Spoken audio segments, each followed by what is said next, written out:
Ya Allah, Ya Rahman, Ya Rahim, Ya Malik, Ya Qudus. Assalamualaikum warahmatullahi wabarakatuh.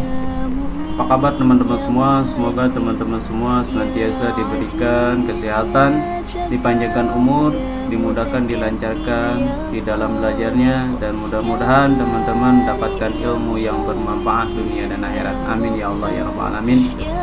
Baik teman-teman, pada video pembelajaran kali ini Bapak akan memberikan atau menyampaikan materi pembelajaran akidah akhlak. Pada video sebelumnya kita telah belajar tentang kalimat thayyibah, dan sekarang kita akan mempelajari tentang Asmaul Husna. Asmaul Husna yang akan saya pelajari atau yang akan kita pelajari adalah Al-Wahhab, Ar-Razzaq, Al-Fattah, Asy-Syakur, Al-Mughni.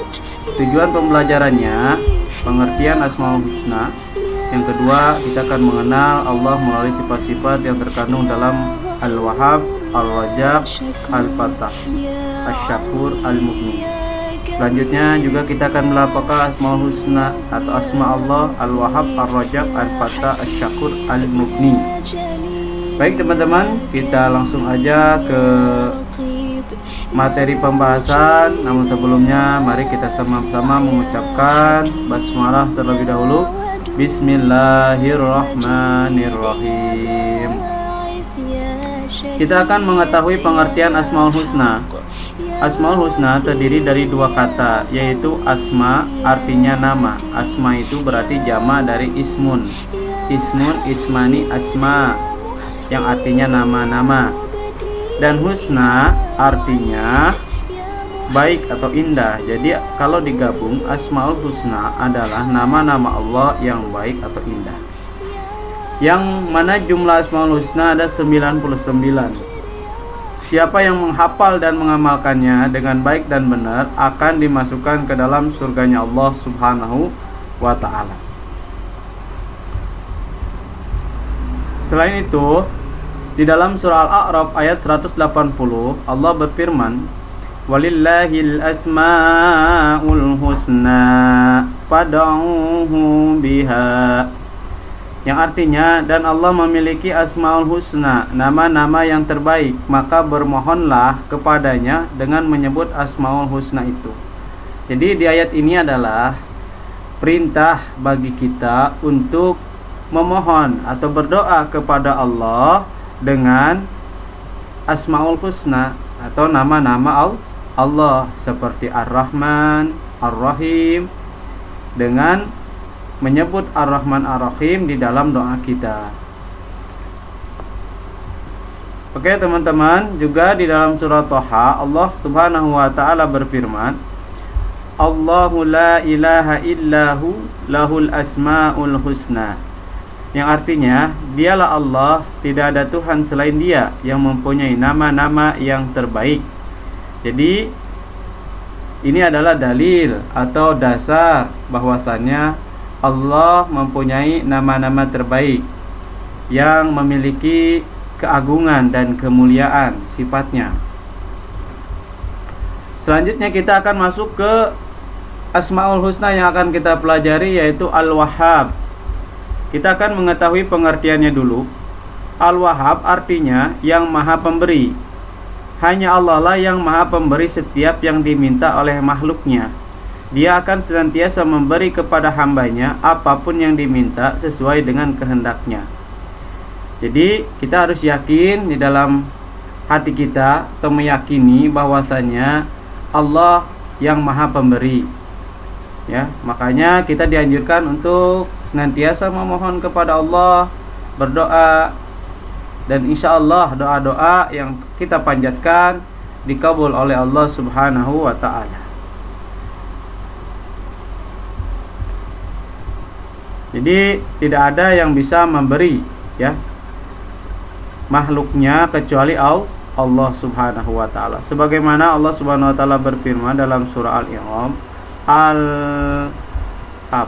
Al-Imran ayat 8, Rabbana la tuzigh qulubana ba'da idh hadaitana wa hab lana min ladunka rahmah innaka antal wahhab. yang artinya mereka berdoa, ya Tuhan kami, janganlah Engkau condongkan hati kami kepada kesesatan setelah Engkau berikan petunjuk kepada kami, dan karuniakanlah kepada kami rahmat di sisimu. Sesungguhnya Engkau Maha Pemberi.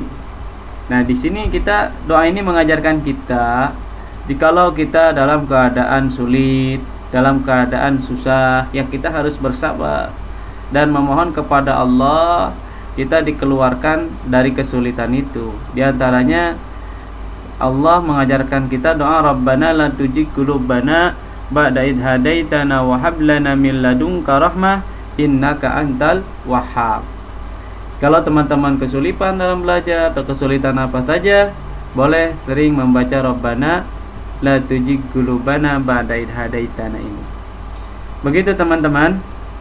Jadi teman-teman, belajar yang rajin, yang sungguh-sungguh, insya Allah jikalau teman-teman pengen menjadi orang yang pintar, orang yang sukses, Allah akan memberi, ya, karena Allah maha pemberi. Intinya kita harus berusaha dan berdoa. Selanjutnya kita akan mengetahui asma Allah Ar-Razzaq. Apa sih arti daripada Ar-Razzaq itu? Artinya Allah maha pemberi rezeki. Yang kedua, Allah yang menentukan banyak sedikitnya rezeki bagi setiap makhluknya.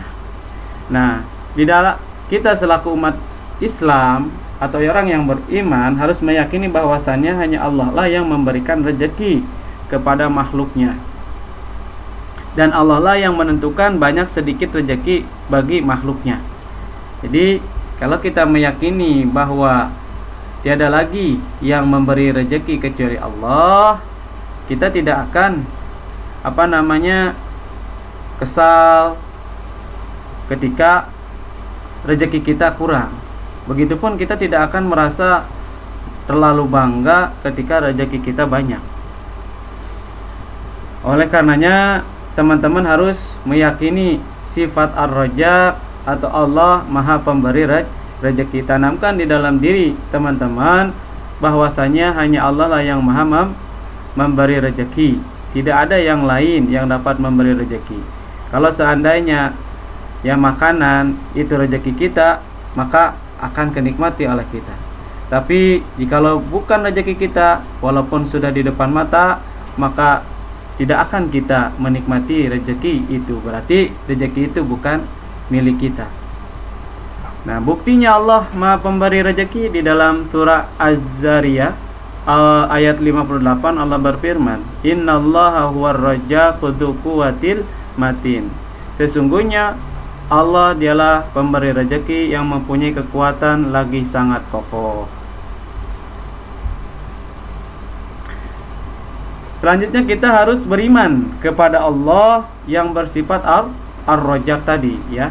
Barusan ya teman-teman harus menanamkan di dalam hati teman-teman, keyakinan teman-teman, tiada lagi yang memberi rezeki kecuali Allah Subhanahu wa ta'ala. Yang kedua, kita pun harus menggantungkan harapan hanya kepada Allah. Jangan menggantungkan harapan kepada selain Allah.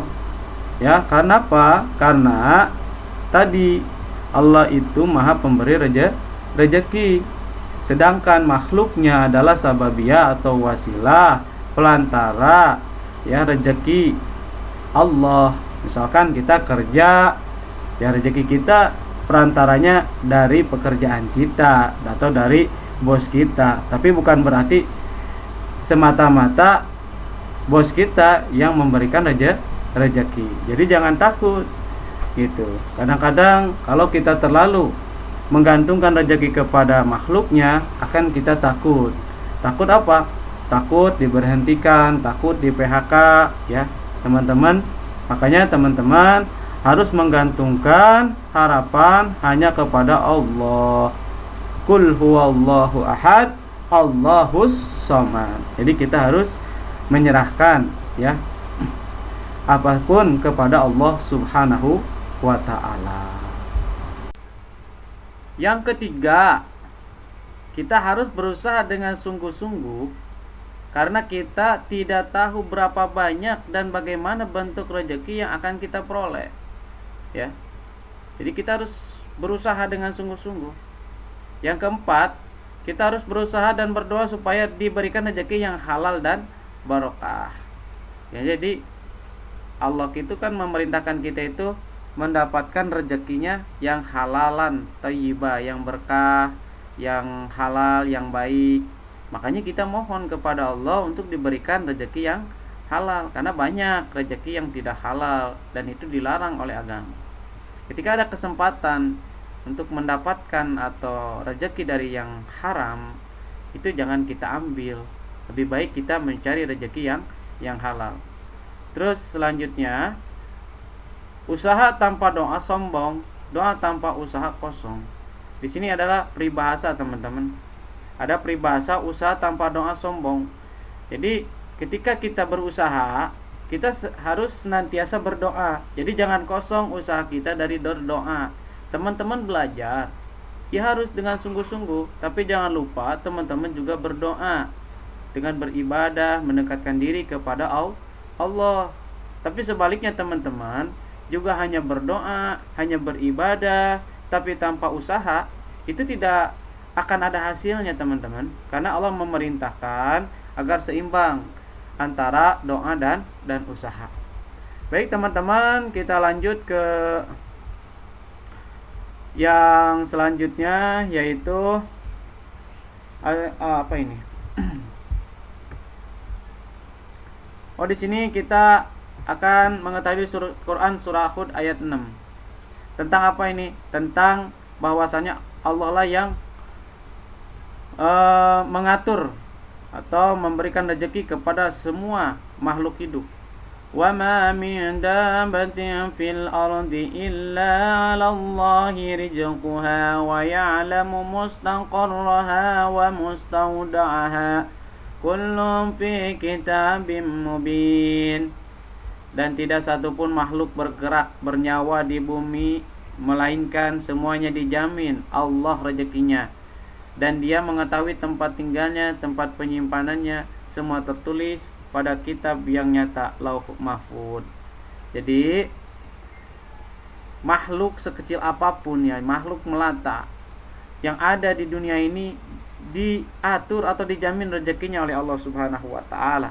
Apalagi kita manusia yang mempunyai akal, tentunya Allah menjamin rezeki setiap makhluknya teman-teman. Jadi jangan khawatir tentang masalah rezeki ya teman-teman, tapi kita harus berusaha dan bersungguh-sungguh dalam berusaha. Terus selanjutnya, asma Allah yang selanjutnya adalah Al-Fattah.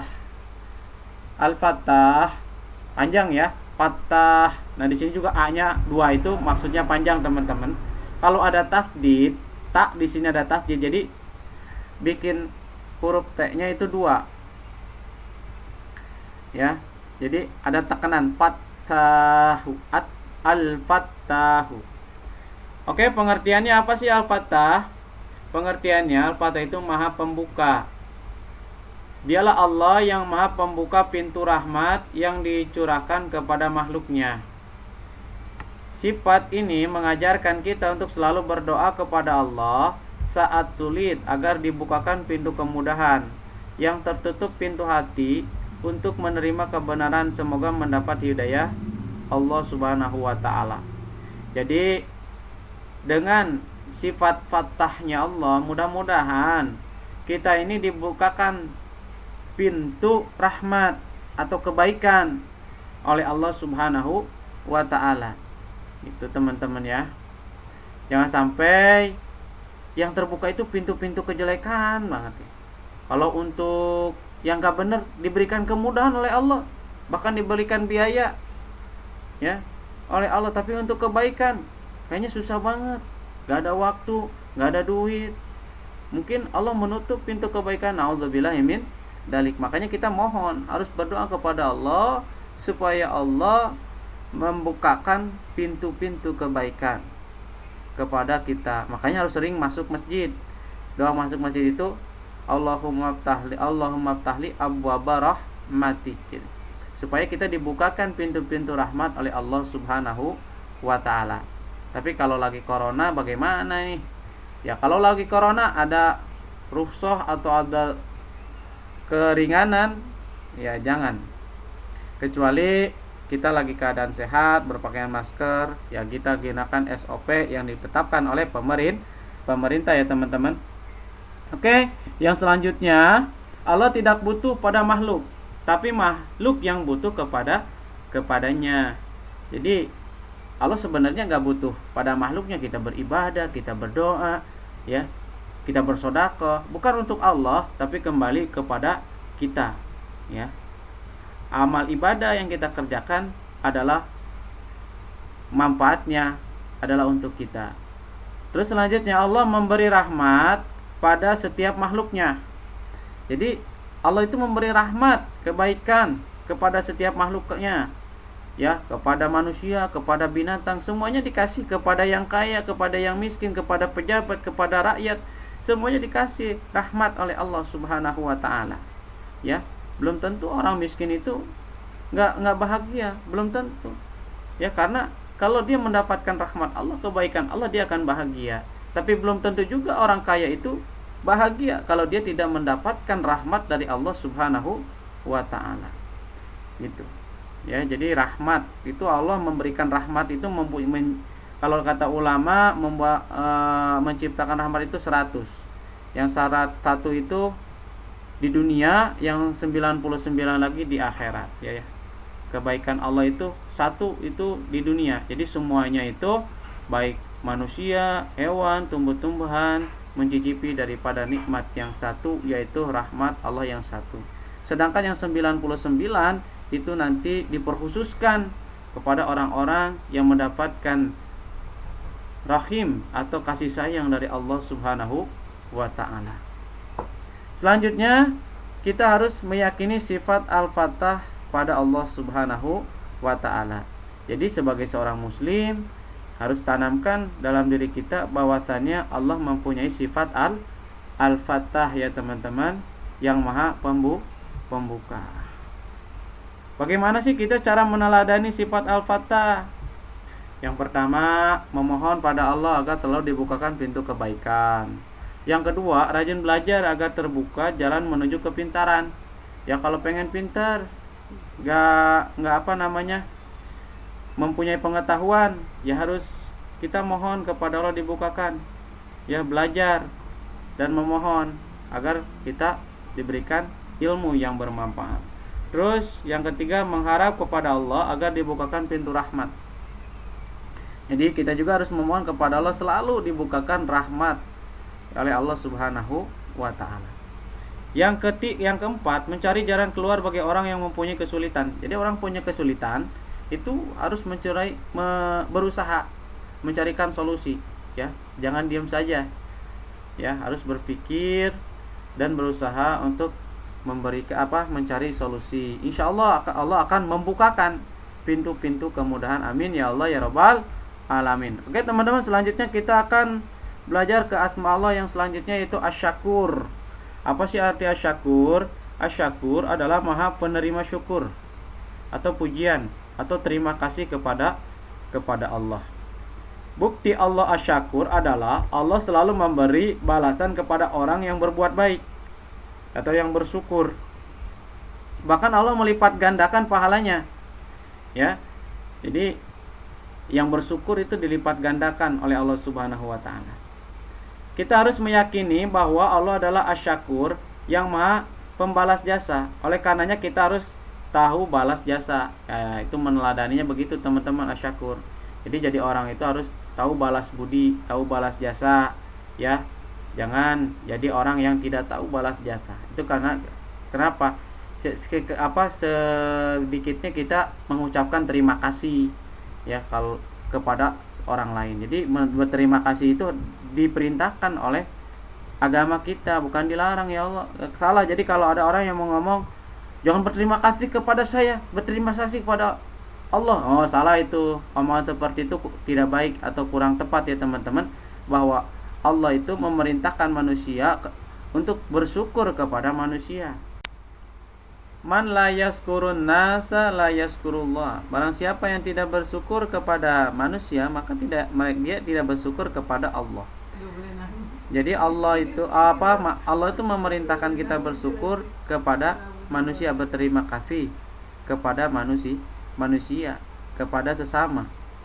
Apalagi kita bersyukur kepada Allah Subhanahu wa taala. Allah akan melipatkan bahkan pahalanya, sebagaimana Allah berfirman dalam surah Ibrahim ayat 7.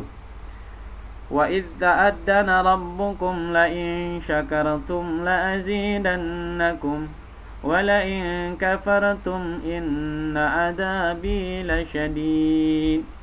Dan ingatlah ketika Tuhanmu memaklumkan, sesungguhnya jika kamu bersyukur, niscaya aku akan menambah nikmat kepadamu. Tetapi jika kamu mengingkari nikmatku, maka pasti azabku sangat berat.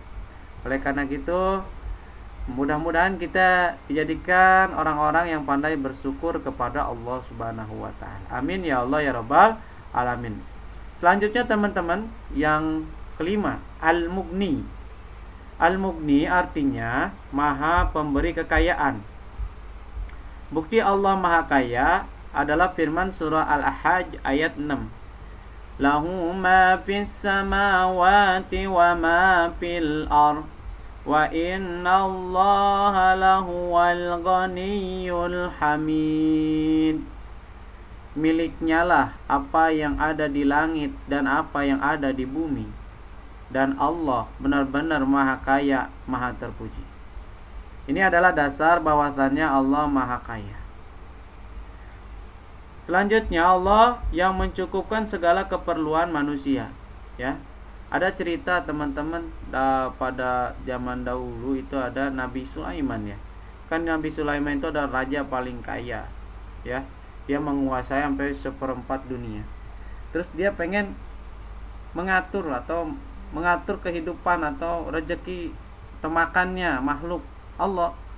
Ketika itu Allah perintahkan untuk memberi makan ikan di lautan, ikan nun kalau nggak salah. Itu ternyata kekayaan yang banyak Nabi Sulaiman sudah mencukupi untuk memberikan makan hanya satu ikan itu teman-teman ya. Jadi Allah dia merasa udah kaya, tapi hanya untuk memberi makan satu ikan aja itu tidak mampu. Makanya di situ Nabi Sulaiman itu yakin bahwasannya Allah itu yang maha kaya. Oke, itu sedikit cerita, nggak ada di buku teman-teman. Terus kita harus meyakini bahwa Allah lah yang maha kaya dan yang memberi kekayaan. Ya. Oleh karenanya kita harus selalu berusaha dan jangan lupa selalu mendekatkan diri kepada Allah dengan bertakwa, beribadah, banyak berzikir kepadanya. Ya. Jadi supaya kehidupan kita dicukupkan oleh Allah Subhanahu wa taala, kita harus taqarrub ila Allah, mendekatkan diri kepada Allah dengan cara apa? Dengan cara beribadah, berzikir, berbuat baik kepada Allah atau kepada Allah Subhanahu wa taala dan kepada sesama manusia.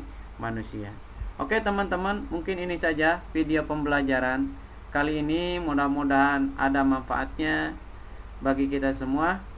Selanjutnya Bapak akan memberikan tugas bagi teman-teman. Yang pertama, tulislah ayat tentang Asmaul Husna beserta artinya dan hafalkan.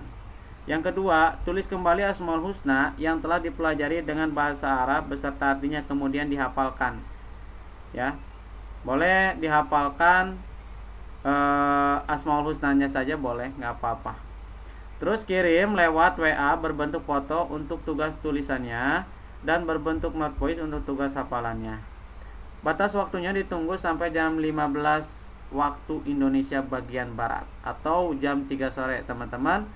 Ini saja yang dapat Bapak sampaikan. Sekian dan terima kasih. Wabillahi taufiq wal hidayah. Wassalamualaikum Ya Allah ya Rahman ya